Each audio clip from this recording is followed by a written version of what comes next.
The chair assigned to me was in the last row, slightly off to the side. Not a mistake. Someone had planned it that way. I recognized the look from the wedding coordinator when she handed me the card, polite, efficient, already moving on. I sat down without comment and folded my hands, watching guests take their places closer to the aisle. Ryan hadn't noticed me yet. He was busy near the front laughing with people I didn't recognize, shaking hands, adjusting his jacket. Every few steps, someone stopped him. He looked comfortable doing it.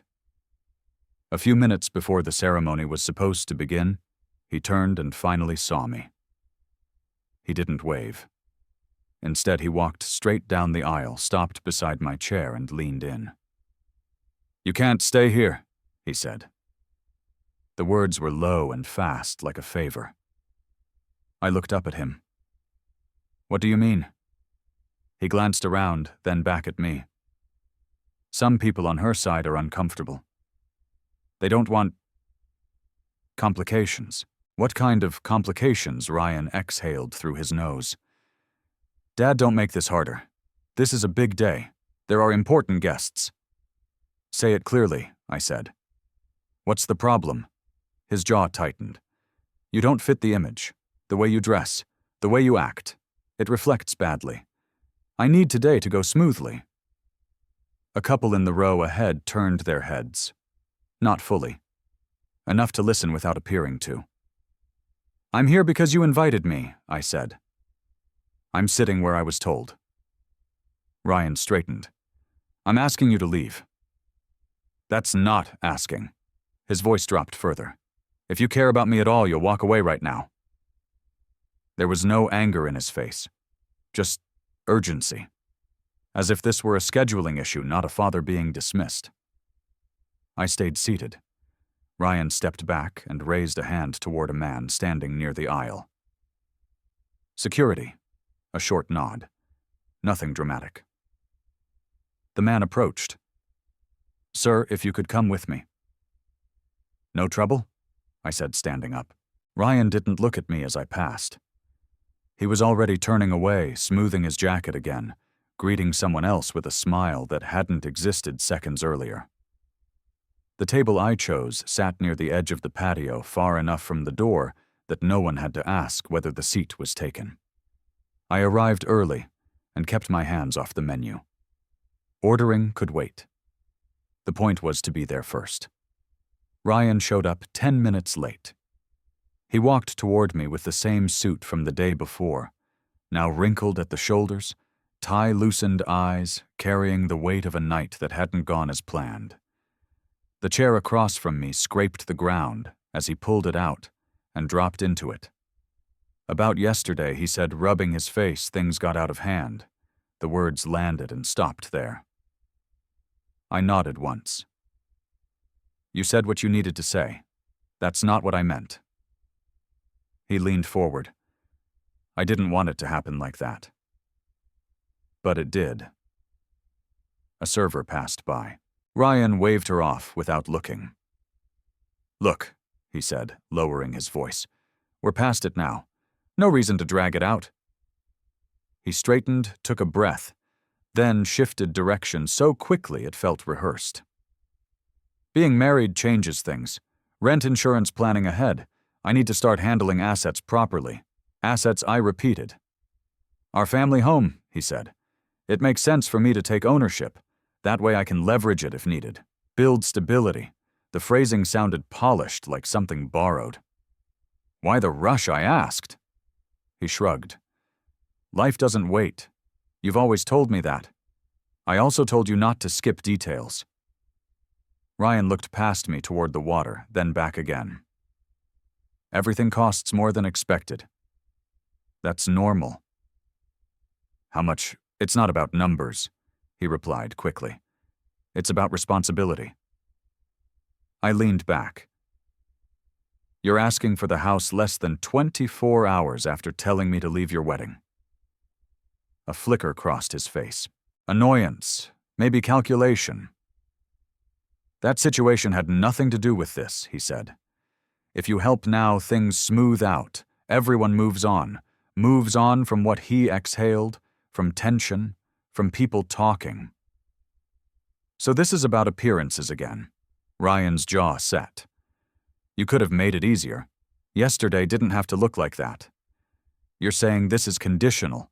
I'm saying families compromise. The server returned. I ordered coffee. Ryan still declined. You don't trust me, he said, leaning back, crossing his arms. That's what this is. Trust doesn't replace paperwork. He laughed once, sharp. You've always been like this, acting neutral so you don't have to choose. That's not fair. What's not fair is watching my friends get help while I'm told to wait. His voice dipped. I'm your son. Silence settled between us, filled only by nearby conversations that had nothing to do with us. I'm not agreeing today, I said. I'll review everything. Ryan's chair scraped again as he stood. Dragging your feet just makes it worse. For who, he didn't answer. He slid his phone into his pocket and straightened his jacket. Think about it, he said.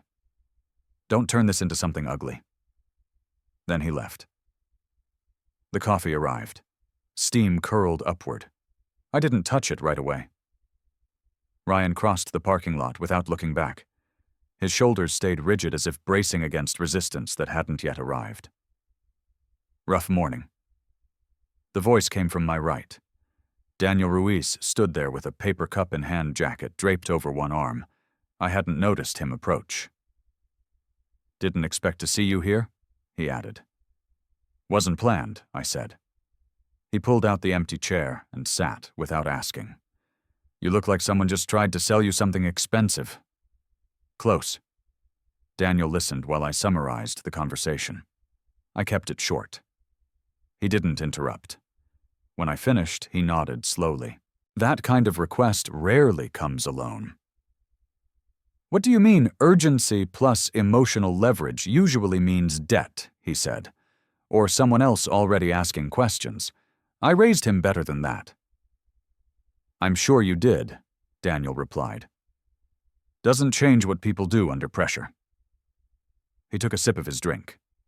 If he mentioned leveraging the house, he's thought about numbers. That's not casual. I didn't promise anything, good Daniel said. And don't.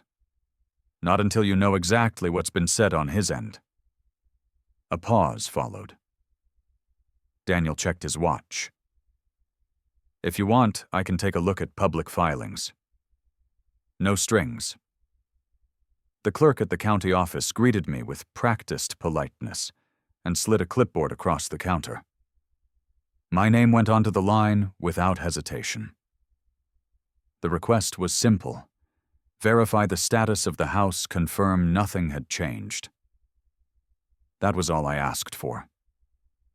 She typed for a moment, eyes steady on the screen. Have you made any recent inquiries about transferring ownership? She asked. No. Another pause. Her fingers moved again. There was a consultation scheduled last month, she said. Same property. The words settled slowly. Under whose name? She checked the file. Ryan Turner. A breath passed before I responded. What kind of consultation options? She said. Transfer timing. Potential use as collateral. I nodded once. Could I see the record? She printed several pages and placed them neatly in front of me. Dates, notes. A signature line with my son's name typed below it, not signed, but close enough to matter. Nothing finalized, she added, as if that might soften it. I understand, I said. The paper felt heavier than it looked. I asked for copies. She complied without comment. On the way out, my phone buzzed. Daniel's name lit up the screen. I stepped aside and answered. He already went to the county, I said. Asked about transferring the house. Daniel exhaled. That's earlier than I expected. So it's not nothing. It's preparation, he said. Which means pressure. You should check the bank next. Today? Yes. The call ended. I stood near the exit, holding the papers against my chest, letting the building empty around me. The thought that followed wasn't anger. It was doubt. Had I misread him? Had urgency turned a reasonable request into something darker in my mind, I walked to the car and set the documents on the passenger seat. Traffic moved as usual. No one around me knew what had just shifted. A message came through before the engine cooled. Ryan, did you think about what I said? We need to get this signed this week. The timing pressed in from all sides. Consultation first, then the cafe. Now this. At a red light, memories surfaced without invitation. Money asked for casually. Promises to repay that dissolved into jokes. Conversations redirected whenever numbers came up. Back then, it seemed easier not to push. The county parking lot opened ahead. I pulled in, shut off the car, and sat for a moment. The documents lay within reach, proof without accusation. Another message arrived. Ryan, I'm trying to fix things. Don't make this harder. The phrasing echoed the day before. The wedding, the aisle, the request to leave framed as concern. I gathered the papers and stepped out of the car. A woman approached the pay station digging for change. Somewhere nearby, a phone rang. Life kept moving. The thought returned, maybe I was wrong. Maybe this was just a son panicking after spending too much. Maybe the house was still just a house to him, not a solution. Then I looked again at the notes. The word collateral stood out. Not vague. Not emotional. I dialed Daniel once more. Where exactly should I go? I asked. He gave me an address. Ask for the loan department. Say you want to confirm any pending activity tied to your property. The phone kept vibrating against the center console. Ryan's name flashed again. I let it ring until the sound cut off. Then it started over. Traffic crept forward in short bursts. The papers from the county office lay on the passenger seat edges, uneven, as if they'd been handled too much already. On the third call, I answered. Dad, finally, Ryan said. No greeting, no pause. The bank's waiting. We need to move on this. Waiting for what I asked. For you to cooperate? He replied. They can't do anything without your signature. Who told them they'd get it? A brief silence. Then his voice tightened. Don't do this right now. Answer the question. Ryan exhaled. I told them we were in the process. That you agreed in principle. You said the house was mine, it will be, he said quickly. That's the point. You always planned to leave it to me anyway. Plans aren't documents. He ignored that. My wife's parents are already asking questions. They think we're set. If this falls apart, it reflects on all of us. All of us, I repeated. I'm trying to protect the family, Ryan said. You've had your time. This is about the next generation. The phrasing hit harder than the words themselves. It wasn't anger that followed. It was clarity. For years, I said I stayed out of your decisions because you said you wanted independence. And now I need support. Support doesn't mean signing away ownership under pressure. His tone shifted. You owe me that much. I owe you honesty. What you owe me is not ruining my marriage before it even starts. The light turned green. Cars moved. I followed without thinking. We'll talk later, I said. You're making a mistake, he shot back. If you don't sign, things are going to get very bad.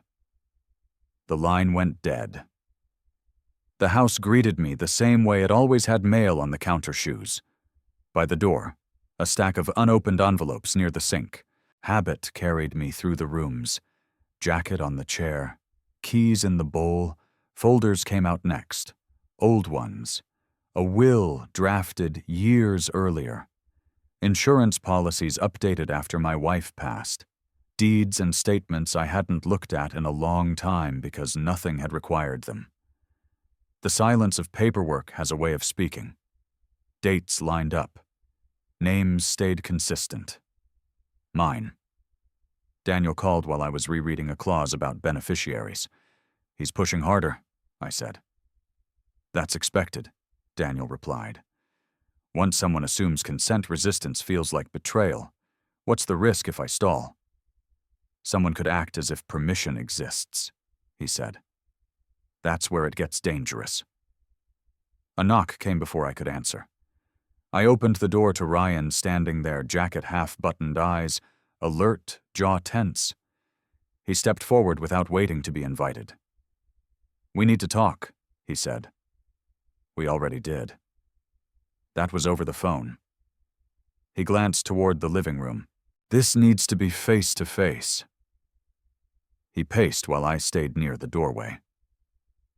"You blindsided me today," Ryan said. "The bank started asking questions I shouldn't have had to answer. You answered them anyway." "Because you wouldn't," he snapped. "I'm trying to keep everything from collapsing. You're trying to control the timing," I said. "That's not the same thing." He stopped and faced me. "If you don't sign, this will get ugly. Lawyers, rumors, people taking sides. You're threatening me. I'm warning you." "For what, using my own property?" His voice cracked. "You don't understand what's at stake. Then explain it without telling me what I owe." Ryan's shoulders sagged for a moment. "I need time," he said. "Just a little. Once things settle, we can revisit everything. That's not how this works anymore." He looked around the room, as if searching for leverage in familiar objects. Photos, furniture.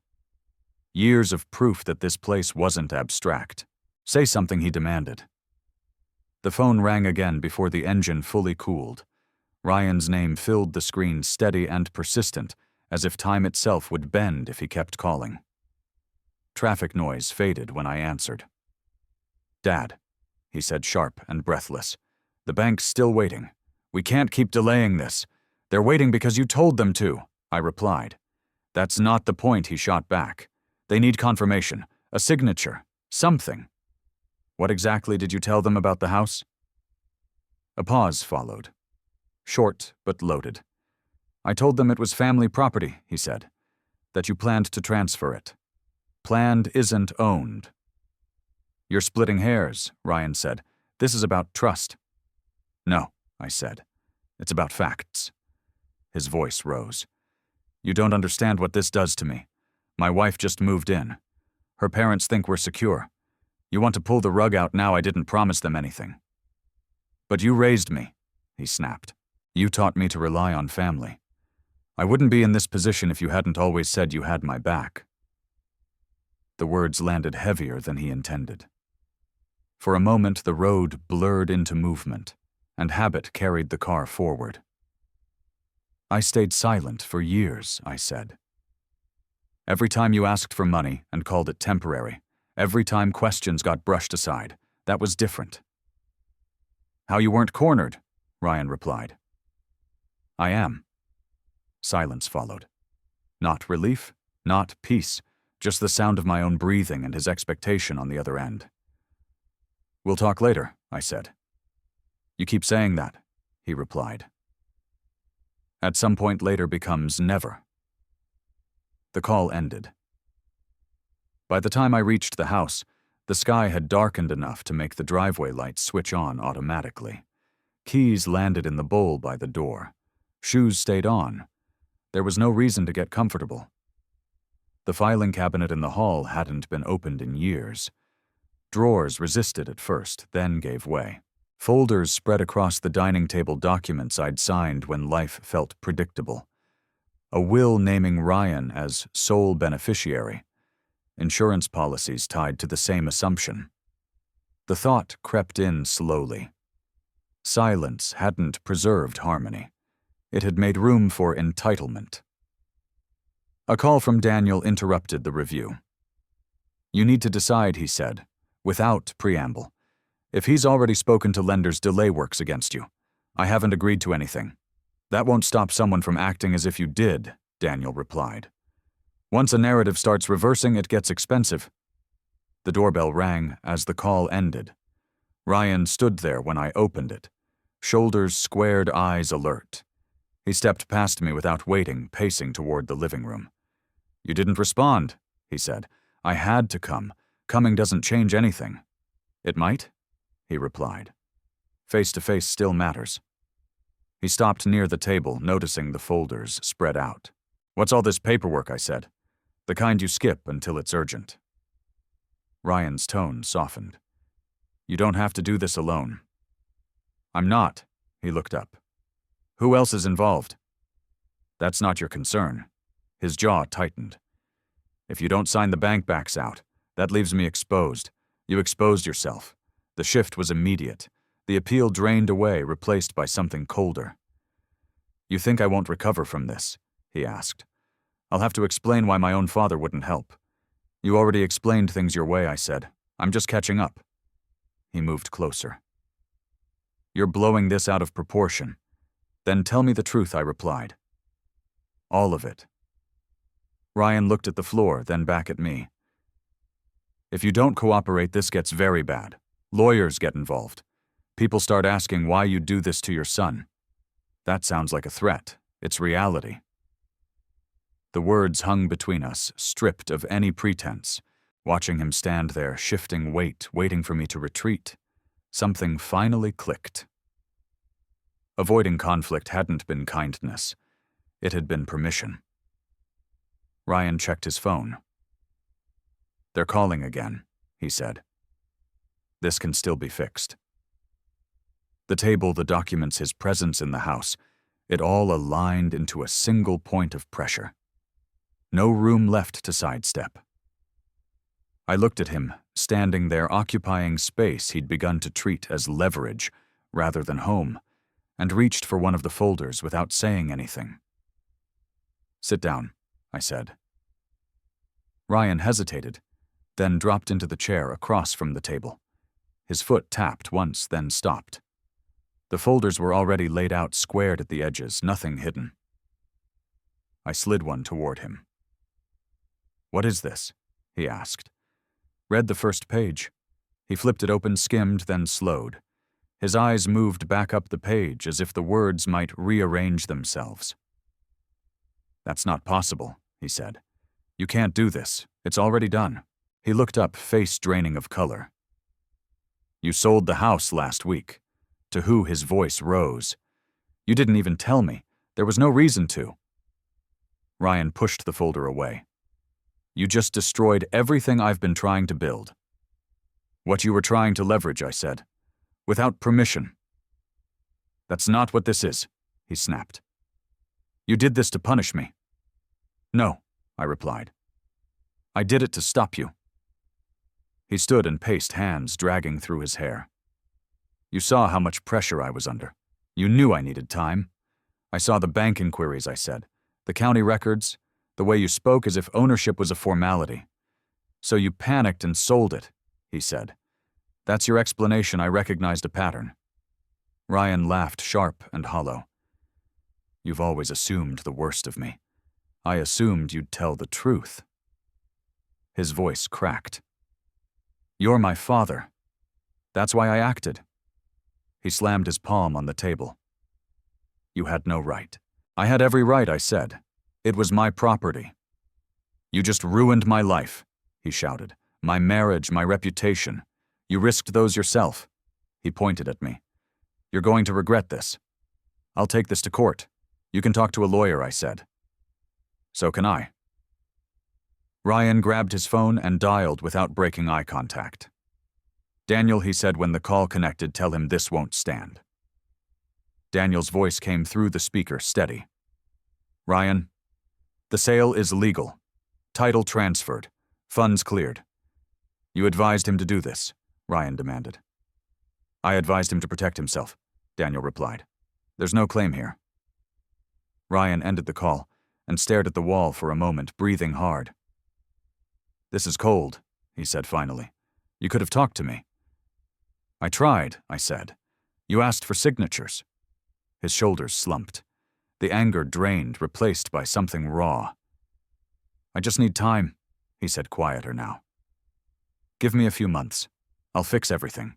"There's nothing left to fix," I replied. Tears welled up despite his effort to hold them back. "You always do this. You make decisions without asking." "I waited years to speak," I said. "You filled that space." He sank back into the chair, rubbing his eyes. I didn't think you'd go this far. I didn't think you'd go to the bank. Silence stretched between us. He stood again, grabbed his jacket, and moved toward the door. You'll hear from people, he said. They won't see this your way. I'm not asking them to. The door closed harder than necessary. His car pulled away a moment later. I gathered the papers and stacked them neatly, hands steady, despite the rush beneath the surface. The house felt larger without him in it. The attorney's office sat on the second floor of a low building near downtown.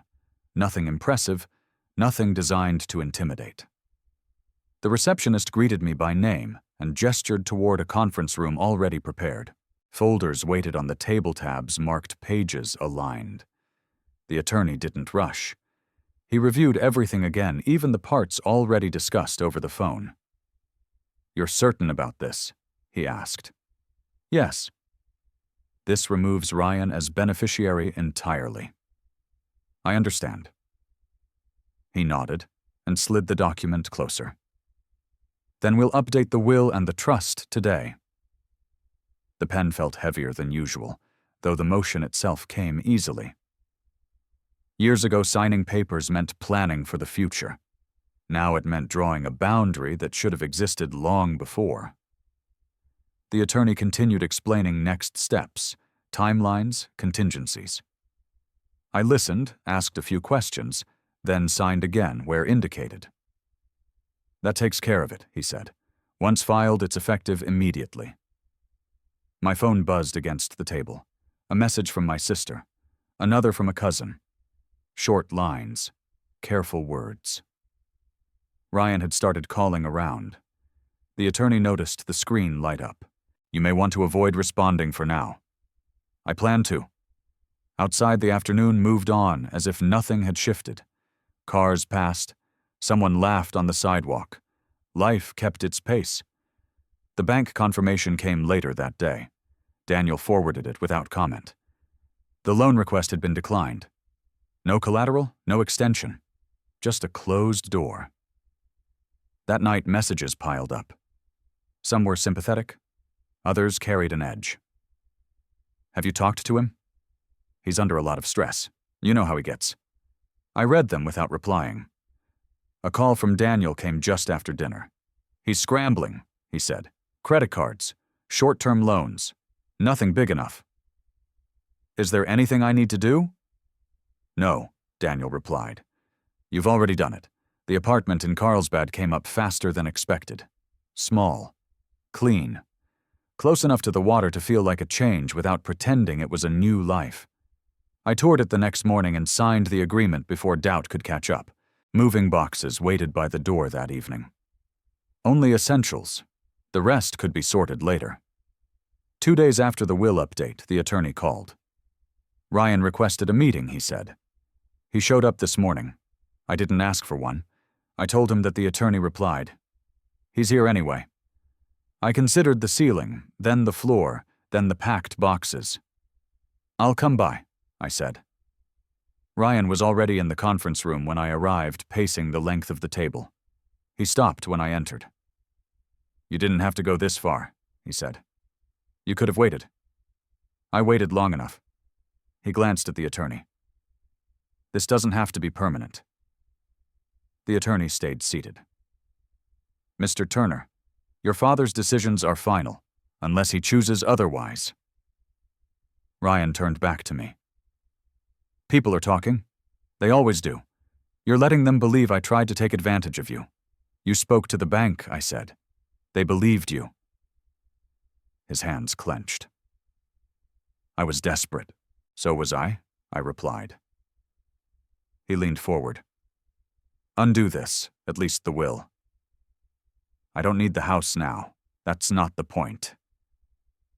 What is then trust, I said, and the lack of it? Ryan looked around the room as if searching for support in neutral walls. You're choosing paperwork over family. I'm choosing responsibility. The attorney cleared his throat. Unless there's a legal question, this meeting is concluded. Ryan stared at me for a long moment. The anger had burned itself out, leaving frustration and disbelief behind. You're really going through with this, he said. Yes. He stepped back, shaking his head. I never thought you'd cut me off. I didn't cut you off, I replied. I stopped enabling you. He turned toward the door, then paused. You'll regret this. Maybe I said. But not today. He left without another word. The attorney slid the final document across the table once Ryan was gone. One last signature. One last acknowledgement. I signed, stood, and thanked him. The boxes stayed stacked for a few days before I bothered to break them down. Not from exhaustion, from choice. The apartment in Carlsbad didn't demand much. A table, a bed, space enough to move without bumping into old habits. Work resumed the following Monday.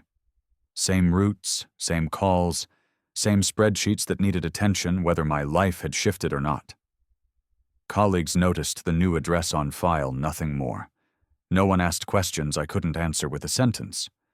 Closer to the coast, now, I said once. That was enough. Evenings settled into a rhythm that didn't require adjustment. Groceries carried up in one trip. Dishes washed before they piled. Mail sorted and discarded without letting envelopes linger unopened. Decisions stayed small and manageable. Silence used to feel like control. I'd believed that for a long time. Hold your tongue. Let things pass. Keep the peace. What that habit actually did was teach people how far they could go without resistance. That understanding arrived without drama. It didn't need to announce itself. Daniel called a week later. He's juggling a lot, he said. Debt didn't disappear, I figured. Banks aren't flexible when assumptions fall apart. No, I said. He paused. You're not asking how he's doing. I'm not supposed to. Daniel didn't argue. News filtered in through others instead. A cousin mentioned a tense dinner. My sister spoke carefully, as if choosing words that wouldn't pull me back into something already decided. Ryan's name came up less often with each conversation. No messages arrived directly from him. None were expected. The distance held. Weekends opened up in ways they hadn't before. Walking became routine, not exercise. Shoes on, door closed. The path along the water offered movement without obligation. Thoughts came and went without being chased down. A volunteer sign-up sheet at the community center caught my attention one afternoon. Logistics support for local food distribution. Familiar enough to contribute without explanation. Showing up mattered more than motives. Can you start next Saturday? The coordinator asked. Yes. She nodded and wrote my name down. There was no urge to check on Ryan. No scrolling through updates. No asking mutual contacts for details disguised as concern. Distance only worked if it stayed intact. A message arrived late one night from an unfamiliar number. Dad, we need to talk. The phone rested on the table. The screen dimmed after a moment. Morning came without response sent. At work, a minor issue required overtime. I stayed, resolved it went home without replaying conversations that hadn't happened. Dinner consisted of leftovers. Enough. A neighbor introduced himself in the hallway a few days later. Polite, brief. We exchanged names and moved on. No history required. Another message appeared that weekend. I didn't mean for it to go this far. The words carried weight once. Now they sat flat. Nothing was typed back. Avoidance used to feel like weakness. This wasn't that. This was restraint.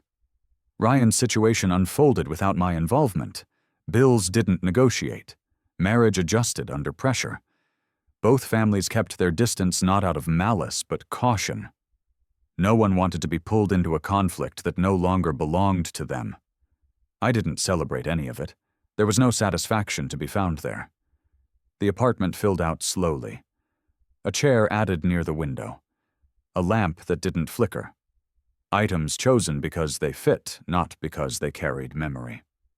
Daniel stopped by one afternoon with a box he'd borrowed months earlier. "You look settled," he said. "I am. You're not going to reach out, no." He accepted that. That's probably for the best. The walks continued. The volunteer shifts filled time that used to dissolve into obligation. Work remained steady. One evening while sorting papers, I found the old seating card from the wedding tucked into a folder. The name printed cleanly, the placement deliberate. It went into the trash without pause. Control returned quietly. Not as dominance, as clarity, knowing what was mine to carry and what wasn't. There was no final conversation, no apology offered or received, no moment designed to close a chapter neatly.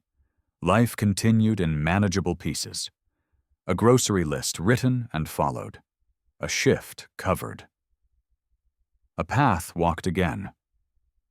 The next morning's steps falling into a rhythm that didn't ask for permission.